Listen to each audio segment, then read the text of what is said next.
Јас сум Жаклина, а вие сте на каналот Ти можеш и добре дојдовте во уште едно ново видео. Ова видео е уште еден одговор на едно прашање.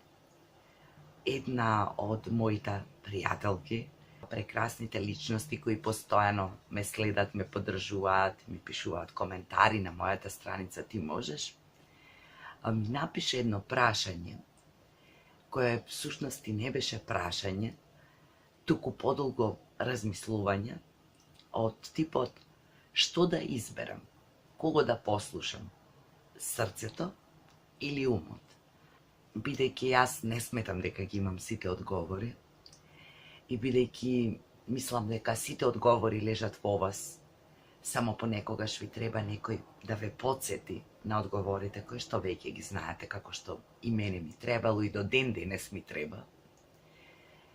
И ме наведе ова на едно размислување кое сакам да го споделам со вас. Каде би била јас кога би го следела само своето срце? Дали би била овде каде што сум? Каде би била кога би ги следела соништата? Може би од младоста, може би уште од детството. Дали би била овде? И каде би била јас кога би се уверила себе си дека заслужувам, дека вредам, дека можам, независно што и да се случува во околината, што и да мислат и да велат другите, дали ќе добијам поддршка или не. Кога вака ќе си ги поставиме прашањата, и ако одговорот е токму овде каде што сум, тоа значи дека ние сме се прифатиле себе си, сме се соочиле со себе, сме ги оствариле своите соништа, желби, сме го слушале срцето, може би сме биле доволно мудри, па сме успеале да го избалансираме она што го сака срцето и она што го зборува умот. И барем според мене тоа значи дека сме успеале да останеме доследни на себе си. Но многу често во животот не е така.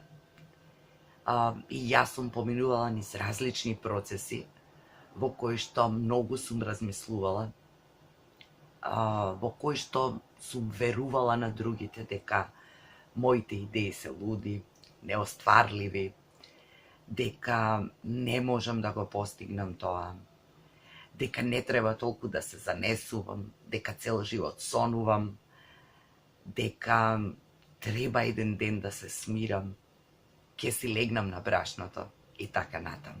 Може би во дел од сето тоа другите биле во право. Меѓутоа биле во право најверојатно за себе и за својот живот. Може би во дел од тие ситуации сум послушала совети од оние кои што се разбира дека ми сакале најдобро и ми го кажувале тоа што го знаеле, умееле и го искусиле. Меѓутоа, јас, барем за себе зборувам, дека во животот се што сум направила, затоа што доаѓало од срцето, затоа што сум го правела со љубов и многу сигурна во себе дека тоа е правилното, па дури и да погрешам, кога сега ќе се навратам наназад, за ништо од тоа не секам. Дури најубавите работите кои најмногу ми исполниле, работите кои што ми го исполниле животот, сум ги одбрала со срцето, нормално, во некаква согласно со разумот. Се разбира, некогаш превладувало срцето, некогаш разумот. Не можам да кажам дека постојано сум го држала балансот. Сепак, би било најубаво да можеме да го послушаме своето срце, својот внатрешен глас и да направиме некаков договор, некаков баланс со нашиот ум, меѓутоа со умот кој што е прочистен од сите надворешни влијанија, од сите надворешни гласови, од сите кочници кои што ни биле поставувани низ годините и ние сме ги прифатиле како своји. од сите наши стравови, од сите уверувања кои што не држеле во место. Нашите соништа нам ни се дадени затоа што ние можеме да ги оствариме и никој друг.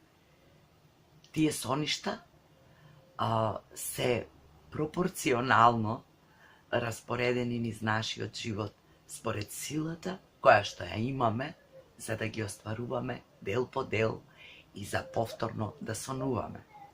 Одлуките кои ги носиме токму од онаа состојба во која сме, со сите знања, верувања, во кои што во моментот ги имаме. И затоа тие одлуки се токму наши, се правилни и вистински. Колку и да сме биле под притисок од другите, под влијание, сме направиле ова, заради овој, заради оној, заради да биде помирно, потивко, подобро, да не ни се налута, да не повредиме, навредиме. Сепак, на крајот, изборот и одлуката сме ја донеле ние и треба да преземеме одговорност заради тоа што се што сме направиле ние. Во контекст на сето тоа, срцето не може да се замолчи. Работите кои што ги носиме во нас, кога тогаш ќе излезат на површината. Гласот, ако не му дозволиме тивко да излезе смирено, да се реализира, еден ден ќе вришти од нас и ќе не знаеме како да се носиме со тоа.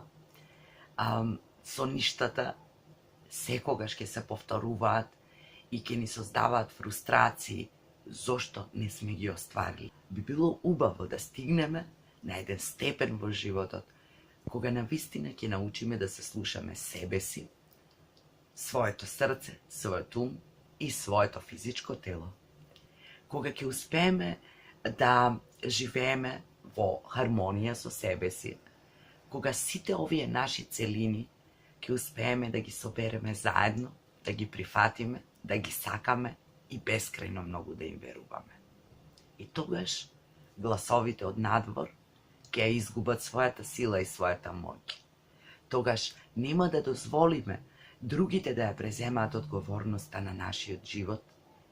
Нема да дозволиме заради некои наши стравови, заради некои минати искуства и минати грешки да се заглавиме себе си во нешто во кое што се што сме ние знае дека не е за нас, дека ние не припаѓаме тука и дека нашиот живот е сосем некаде далеку од нас, ни избегал, а ние треба само да направиме неколку чекори, да се стигнеме себе си, да се соочиме со себе, да се прифатиме, да си кажеме колку безусловно се сакаме, колку безгранично си веруваме и да се послушаме себе си, својото и своето срце и да го живееме животот, што ние и само ние сме го избрале, да стоиме зад нашите избори и да преземеме одговорност за нашиот живот. Затоа што на крајот на краиштата и да сака некој друг, не може да го живее нашиот живот. И толку да сакаме ние некому да помогнеме, да дадеме, да му кажеме што е најдобро за него, ние не можеме да живееме тој живот. Секој го живее својот живот најдобро како што знае и уме, стои зад своите избори и одлуки и поднесува одговорност за сите своји успеси и за сите своји падови. Ете, накратко или малку подолго, тоа е моето размислување во кое што може би вие ќе се пронајдете. Тоа е размислување засновено на моето искуство и многу често можеме да прочитаме на социјалните мрежи дека луѓето најчесто се каат за работите кои што сакале, а не ги направиле. За да не бидеме дел од нив, да си дозволиме себе си, да чуеме што сакаме, да си ги повториме соништата кои може би сме ги заборавиле, да дозволиме сами да избереме она што ќе го правиме денес, сега и овде и така да го креираме нашето утре. До следното видео ви благодарам од срце затоа што ме следите, затоа што ги гледате моите видеа, ги читате моите постови, а ви благодарам за интересот за моите работилници. Ви благодарам што ми давате можност заеднички да растеме, да се развиваме и да се дружиме. И до некое следно видео со некоја нова тема ви посакувам се најубаво.